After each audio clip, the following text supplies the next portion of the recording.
Welcome back. Now, Elizabeth, you met Richard Burton filming Cleopatra, as again the world knows. Was the chemistry instantly apparent? It was to us. Well, I had known him off and on for about 9 years, and my attitude was sort of resentful, and like, I'm not going to be another notch in his gun belt. A lot of that was going on. And then the first day on the set, he was hungover and very vulnerable, and his hands were shaking. He asked me to hold a coffee cup up to his lips, and I was gone. He was so sweet. Were you very excited at the prospect of working with Humphrey Bogart?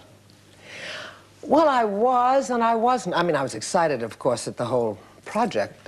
Howard Hawks, who owned my contract at the time, I was thrilled, but I mean, Bogart was never my idol. Howard had always said that he wanted to put me in a film with either Bogey or Cary Grant, and I always thought, oh, Cary Grant, natural. I just had that sense of how great it would be. But Howard decided on Bogart. He wanted, and he always, Howard had this fantasy, you know, about women, I guess, or young girls, and he wanted to invent someone, which is really what he did with me, who would be as insolent as Bogart, who would give as good as she got, and still be a woman, and do it with humor. And so it was, I mean, it was what he really wanted, that combination, and of course the combination worked. But was it magic when you met him? No. It was, how do you do? Oh, nice. And when he saw my screen test, which Howard showed him to say this is who he wanted to have an unknown play opposite him, you know, many actors would not have accepted me. And when I was on my way into Howard's bungalow, Bogey was coming out of it, having just seen the test and met with Howard, and he said, we're going to have a lot of fun together. Well, we did. Now, why did you become a comedian? Sex. I see. I thought I'd get some if I got into show business.